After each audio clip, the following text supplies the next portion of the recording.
Because there is an increasing number of electronic devices on the public power grid and network communications via data lines, there need to be measures taken to prevent mutual interference caused by electromagnetic interference, commonly known as EMI. And these measures are becoming increasingly important. Protecting the wired interfaces against transient overvoltages is particularly important.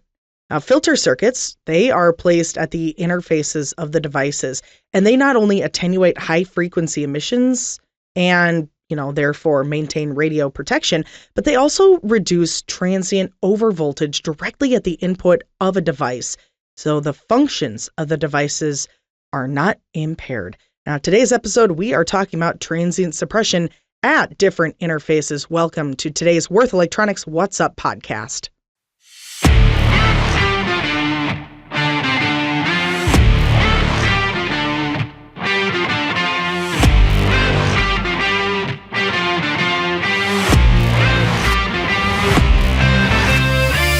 You're listening to Würth Electronics What's Up, a radio podcast where each week we're seeing what's up in the world of electronics and PCB design. We're going to be checking in with leading industry experts, and our very own Würth Electronic technical specialists are going to shine a light on some of our topics, such as energy harvesting, wireless power transfer, EMI issues, and so much more. Make sure you tune in to get technical design tips and applications during your commute, at your desk, or wherever you might be with Würth Electronics What's Up podcast. So as we mentioned, today's episode is all about transient suppression at different interfaces. Basically, the following interface variants can really be distinguished, and each of which requires similar filter topologies. We have grid interfaces, for example, the 230-volt mains connection. We have asymmetrical signal interfaces and also symmetrical signal interfaces. Now, in this context, grid interfaces mean the interfaces between the power grid and consumers' equipment. Here, line filters are being used to attenuate interference emissions from devices into the power grid and protect a device from interference from the grid. Signal interface filters, they are designed for lower operating currents and voltages. Now, the requirements for the filters differs in the type of signal transmission, and it can be symmetrical or balanced over two data lines, or it could be asymmetrical, which is unbalanced via one data line and the ground. Although symmetrical interfaces are characterized by low interference emissions and higher interference immunity, the signal quality is affected by transient interference signals, differential mode interference, and also common mode interference. In today's episode, we are going to describe the structure of various interface filters that can help ensure signal integrity and also protect against these transients. Circuit diagrams of the filter circuits, also information on component selection, and some everyday examples will help us understand the easy transfer to another network or signal interfaces. Now, before we get further on, we do want to remind you that we understand not all podcast streaming platforms allow for pictures and videos, or you might be on the road, so pay attention to the road here. But if you are interested in downloading the photos, the videos, and any links associated with today's episode, please visit our website at www.we-online.com/podcast. So first, we're going to discuss the EMI filter of an asymmetrical signal interface with transient protection. While unbalanced signal interfaces only use one data line per signal, interference emissions and interference immunity requirements are generally higher than with balanced signal interfaces. In our first image, we are seeing a possible filter circuit for attenuating interference emissions and ensuring interference immunity.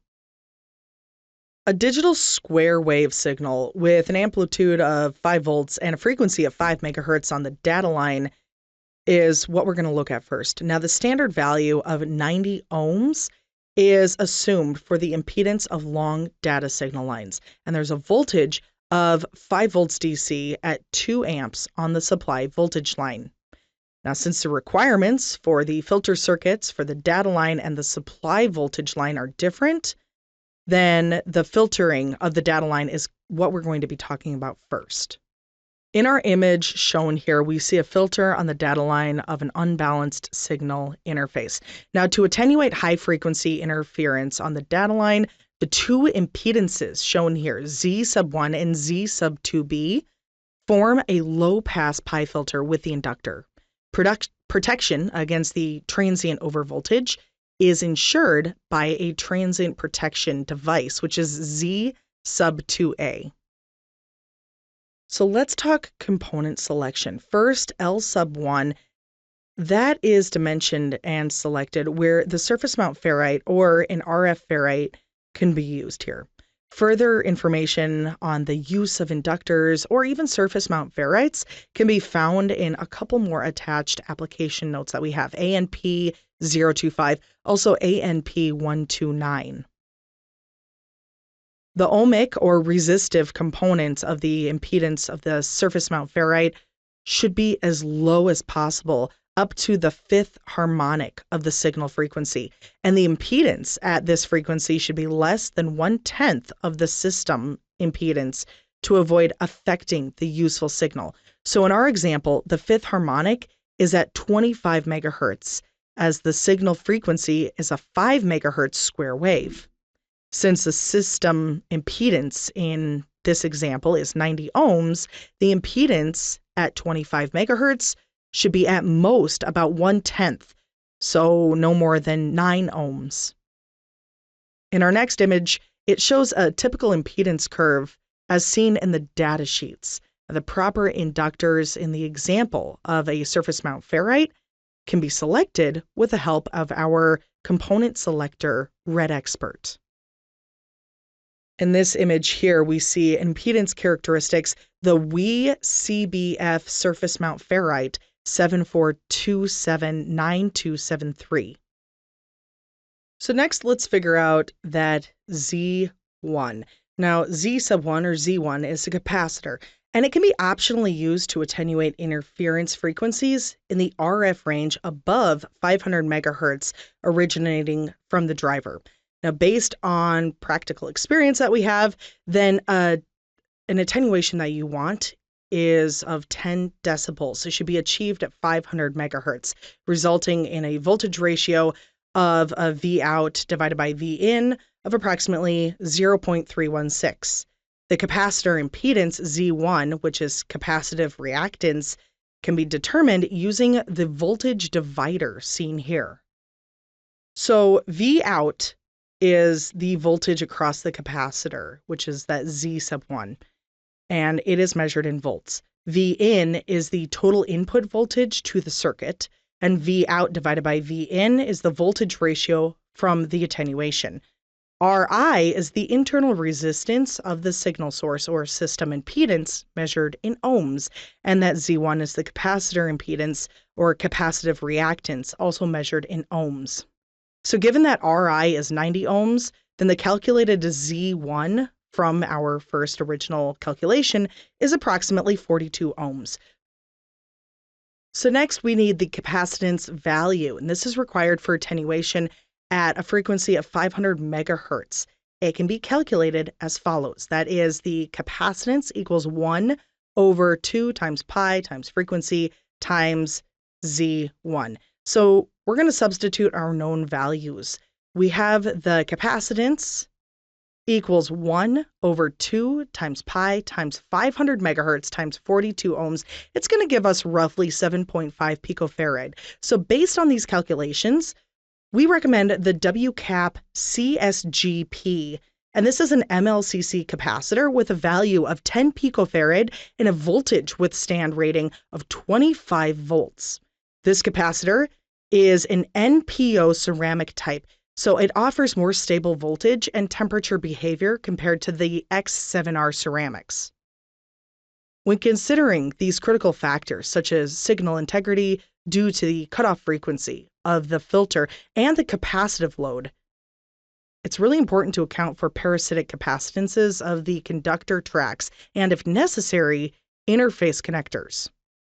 Now that we have Z sub 1, we need Z sub 2, and this consists of components for transient protection, which is Z sub 2A, and a capacitor, Z sub 2B, where the parasitic capacitance of the transient protection device, such as a TVS diode or a surface mount varistor, additionally contributes to the capacitance of the pi filter. If the capacitance of the transient protection is high enough to achieve the required attenuation of 3 decibels at 25 megahertz, again, our V out divided by V in equals 0.707, then the capacitor may not even be needed. Now, the advantages of a varistor compared to a TVS diode are the high parasitic capacitance, a short response time, and the ability to absorb much more energy with the same component size. So the calculations can really be quite simple once we have our needed numbers. The V out divided by V in is the voltage ratio from the attenuation. ZL1 is that impedance of the ferrite at 25 megahertz, and it's roughly 10 ohms. And then Z2 represents the total impedance of Z2A and Z2B measured in ohms. So from this, we calculate the impedance and the capacitance that's required. So we know that our impedance is roughly 25 ohms, and therefore the capacitance is needed to be around 250 picofarad. The operating voltage of the varistor must be greater than the maximum operating voltage of the system, which here is 5 volts. So considering a safety buffer of 15%, then the maximum operating voltage of the varistor is VDC greater than 5.75 volts.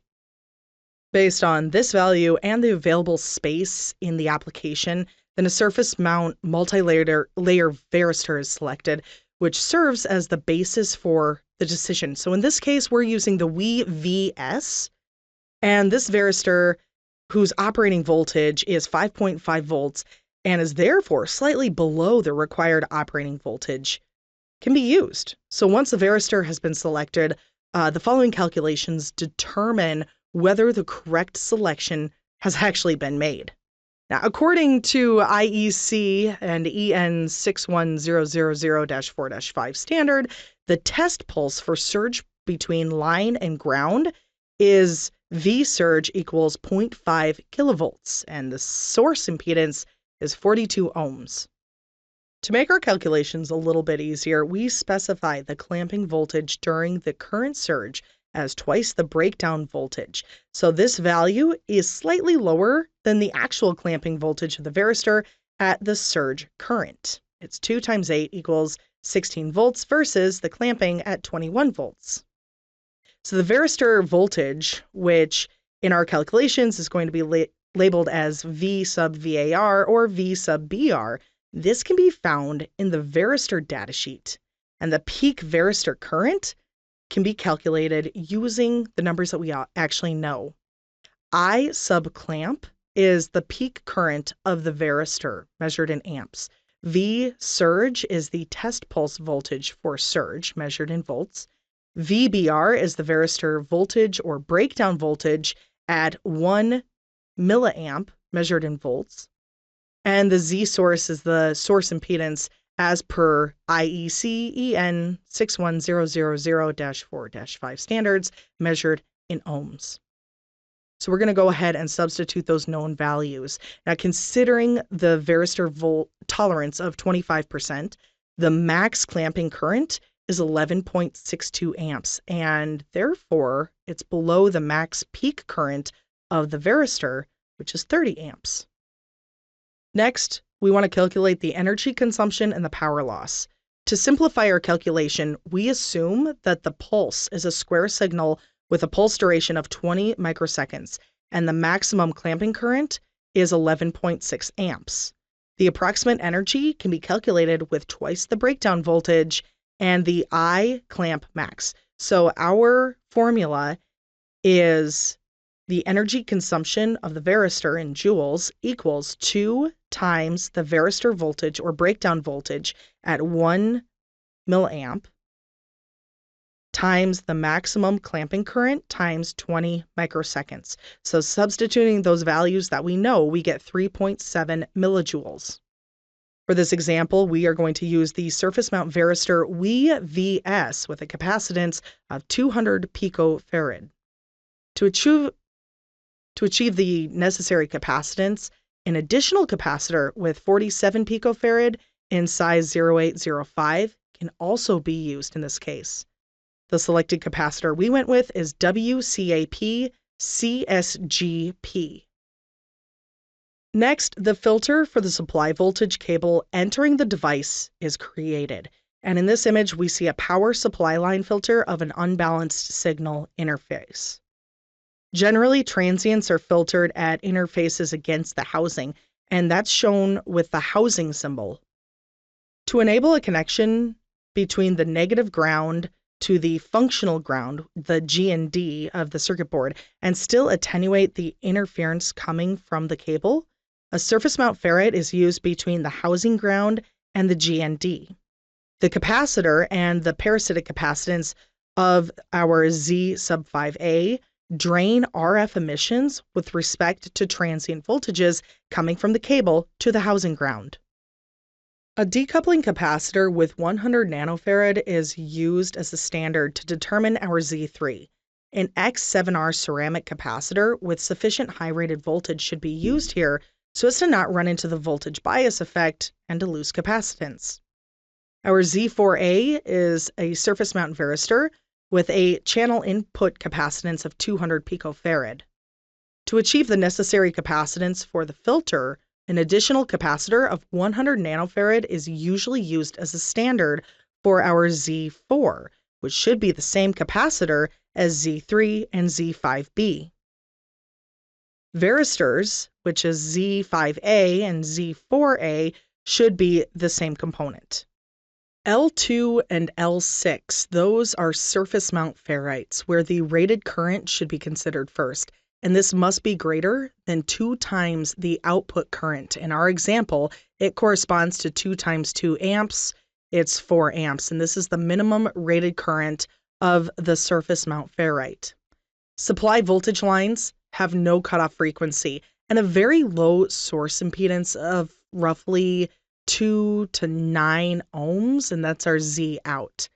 As the noise source is the voltage line, all other signal sources on the electronic board will create RF noise to the voltage network, which must then be considered. So this means that the impedance, our ZL2 or ZL6, should be as high as possible across the entire signal frequency range, typically 30 megahertz to 1 gigahertz, to achieve sufficiently strong attenuation. The selection of the proper surface mount ferrite should actually be done using Red Expert component selector, and this is to get the right impedance over the relevant frequency range. The ferrite selected here is our WE-CBF surface mount EMI suppression ferrite bead. It's 742795252. The impedance chart that we see next and the electrical properties from the datasheet are also shown here. Here's a remark to the electrical grounding. Unlike earthing for electrical safety in the sense of the low voltage directive, the ground is a reference point for high frequency signals in terms of EMC. Accordingly, the reference ground must have a low impedance and it must be free of high frequency offset signals. It also needs to provide a reference point for filters and TVS components. The best reference is a very conductive metal housing. Next, we're moving on to EMI filter of a symmetrical signal interface with transient protection. So balanced signal interfaces use differential signal pairs to transmit information and to attenuate common mode interference. However, these interfaces are still susceptible to radiated electromagnetic interference, or EMI, and the coupling of transient voltages and currents. So to reduce unwanted interference that can affect signal quality and system operation, additional filtering of the interface is essential, and a good EMI filter reduces electromagnetic emissions from the signal source to the cable and vice versa. But it also limits transient external interference to a more tolerable level, and it has only a negligible effect on the signal integrity of the interface. Our next image here shows a possible filter circuit for a balanced signal interface, and the circuit utilizes a soft low-pass filter to pass the signal in differential mode while attenuating common mode components. A symmetric low-pass filter allows differential mode signals, which carry the essential information, to pass through unimpeded. Conversely, common mode signals, which are noise components of the signal, are attenuated or dampened by the signal. TVS diode array provides transient voltage protection, and these spikes are sudden, unwanted bursts of high voltage that can damage electronic components.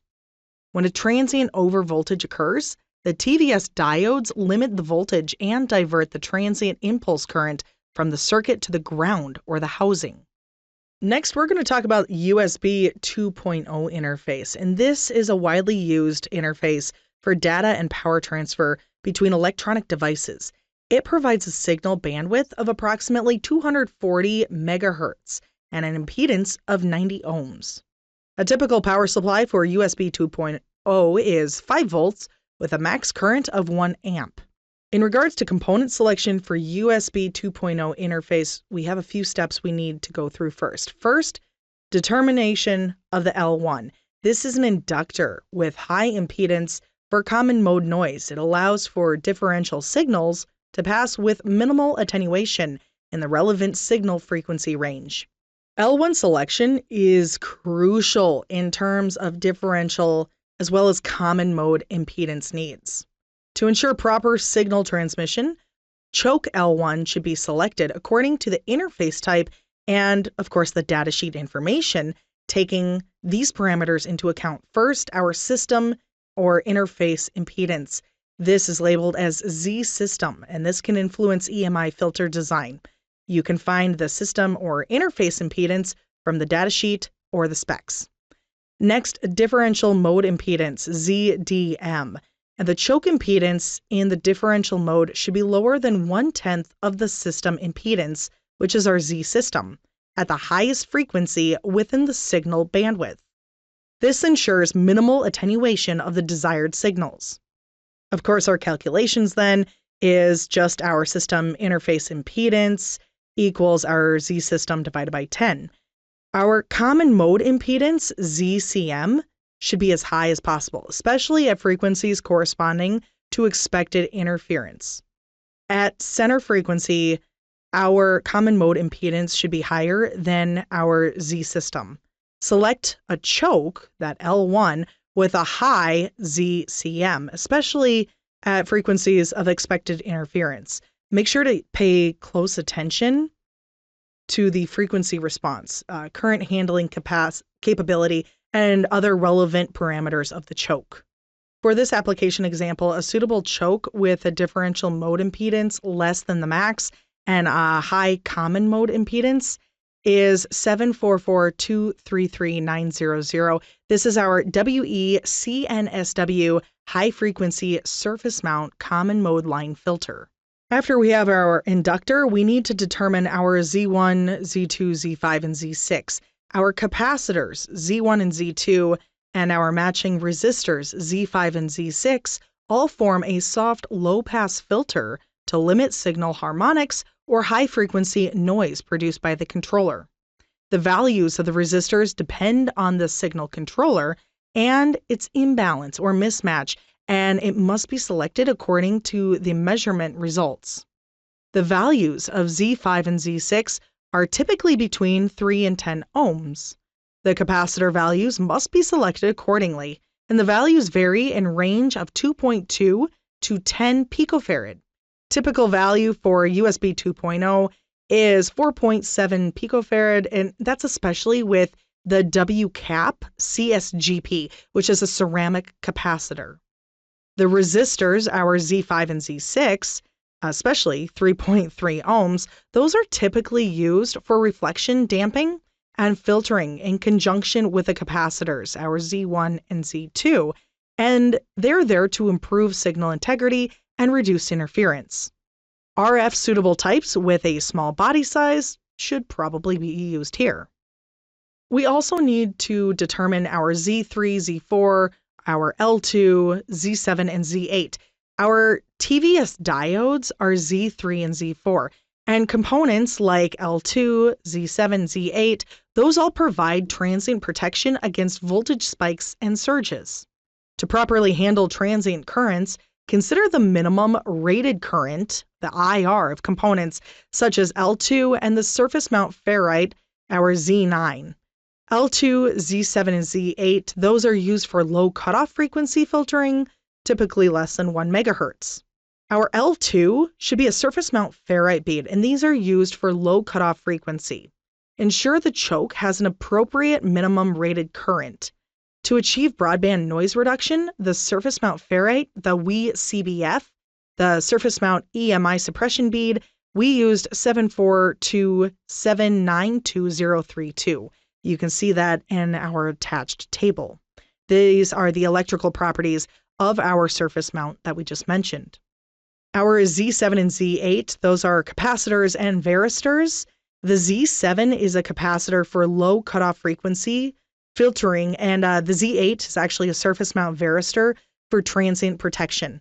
An example of a suitable capacitor for this is the WCAP CSGP. This is a generic ceramic capacitor, and for a varistor, the WE-VS surface mount varistor.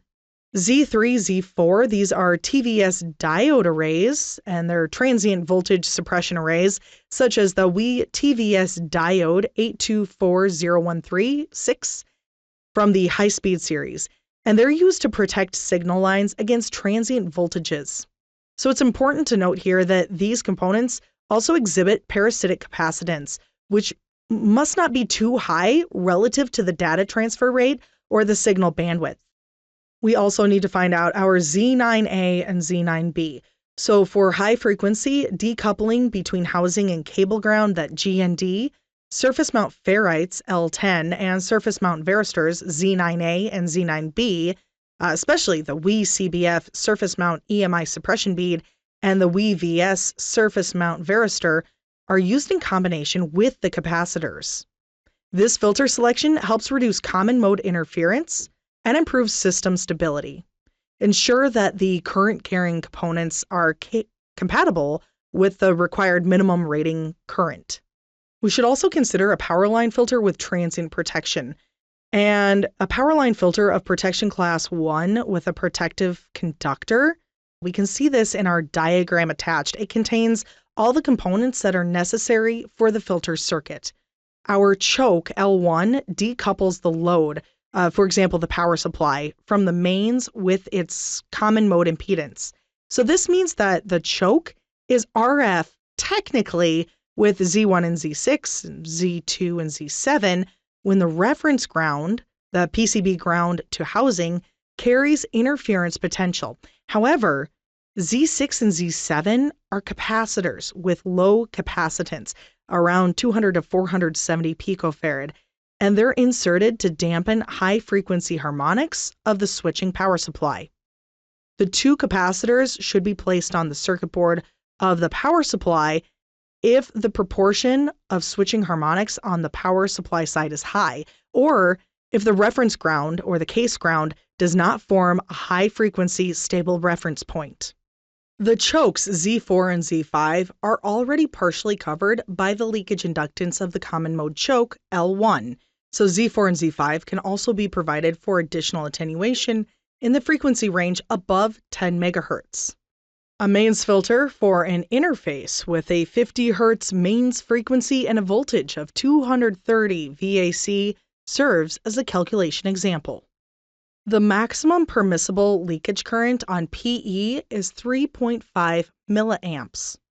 For safety reasons, a maximum leakage current of 2.6 milliamps is assumed in our example, from which the maximum capacitance of the Y capacitor with the mains filter frequency equals 50 Hz, and the worst case voltage of 257 volts is calculated as the maximum capacitance of the Y capacitor, measured in farads, equals the maximum leakage current divided by 2 times pi times the mains frequency times the possible maximum value of the mains voltage. When we substitute our known values, we know that the maximum possible capacitance value of the Y capacitor is approximately 33 nanofarads. When designing the common mode choke L1, the current carrying capacity, the rated current IR, depends on the load, and the max ambient temperature and the maximum permissible leakage current must be considered. The inductance of the common mode choke is defined depending on the current waveform of the AC to DC converter. So for sinusoidal current consumption, a high inductance of greater than 10 millihenry is used, while for non-sinusoidal current consumption, such as a switching regulator, then the lower inductances in the range of 1 to 10 millihenry are used. In our examples, a sinusoidal current is drawn and a common mode choke with 10 millihenry is selected. And this current compensated mains choke we're using is the WE-CBF. In the next step, the Y capacitors Z1 and Z2 and the X capacitors Z8 are selected. Based on our experience, the required minimum attenuation at 150 kilohertz is 20 decibels in differential mode and 40 decibels in common mode. Common values for the filter corner frequencies are 15 kilohertz in differential mode and 10 kilohertz in common mode. The corner frequency represents the frequency at which the attenuation of a filter is 3 decibels. Given the required corner frequencies and required attenuation, we can easily calculate our capacitances. Now our FCDM, that is the corner frequency of the differential mode filter, and that's in hertz. FCCM is the corner frequency of the common mode filter, also in hertz. L1 is the inductance of the common mode choke, in Henry. L1 leak is leakage inductance, also in Henry, and that is derived from the L1 divided by 200, the empirical value. So based on these values, we know that a capacitance of 2.2 microfarad is used for CX, and a capacitance of 14.1 nanofarad is used for CY. In this graph here, we see differential mode, which is in green, and common mode in blue, and that's the attenuation by Z1, Z2, and Z8. The required attenuation of 20 decibels at 150 kilohertz is exceeded by 32 decibels in differential mode.